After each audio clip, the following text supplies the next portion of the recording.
नवा छत्तीसगढ़ी गाना सुने बर हमर जेपी स्टूडियो सीजी ला लाइक शेयर सब्सक्राइब जरूर करो।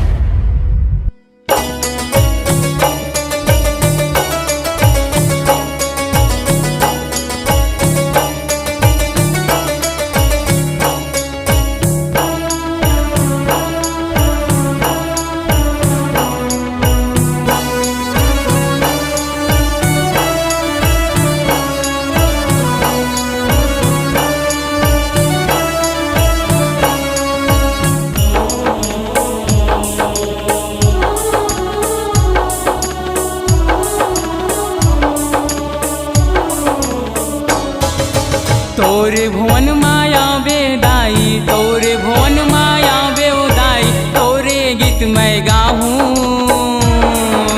9 दिन बरते आबे माता सेवा जस तोर गाऊं। 9 दिन बरते आबे दाई सेवा जस तोर गाऊं।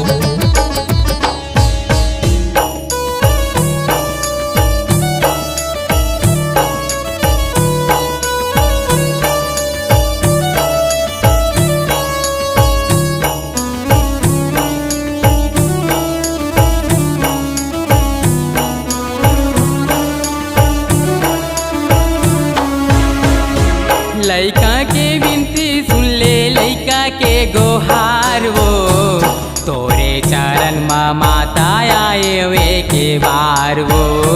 तोरे चरण माँ माता आए वे के बार वो। लइका के विनती सुन ले, लइका के गोहार वो तोरे चरण माँ माता आए वे के बार वो। तोरे चरण माँ माता आए वे के बार वो। तोरे भुवन माया बेदाई, तोरे भुवन माया बेउदाई, तोरे गीत मैं गाऊं। 9 दिन बरते आबे माता सेवा जस तोर गाऊं। 9 दिन बरते आबे मैया सेवा जस तोर गाऊं।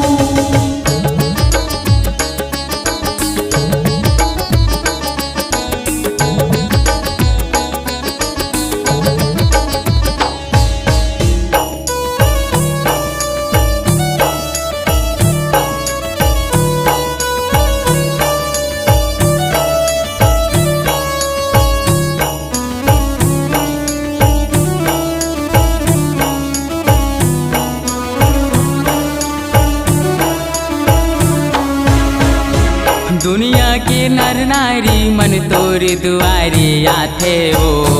मन के मुराद पूरा करके सब जाथे हो। मन के मुराद सब पूरा करके जाते हो। लइका के विनती सुन ले, लइका के गोहार वो तोरे चरण माँ माता आए वे के बार वो। तोरे चरण माँ माता आए वे के बार वो। तोरे भुवन माया बेदाई, तोरे भुवन माया बेउदाई, तोरे गीत मैं गाऊं। 9 दिन बरते आबे माता सेवा जस तोर गाऊं। 9 दिन बरते आबे मैया सेवा जस तोर गाऊं। तोरे भुवन माया बेदाई, तोरे भुवन माया बेउदाई, तोरे गीत मैं गाऊं। 9 दिन बरते आबे दाई सेवा जस तोर गाऊं। 9 दिन बरते आबे दाई सेवा जस तोर गाऊं। 9 दिन बरते आबे माता सेवा जस तोर गाऊं। 9 दिन बरते आबे मैया सेवा जस तोर गाऊं। 9 दिन बरते आबे माता सेवा जस तोर गाऊं। 9 दिन बरते आबे मैया सेवा जस तोर गाऊं।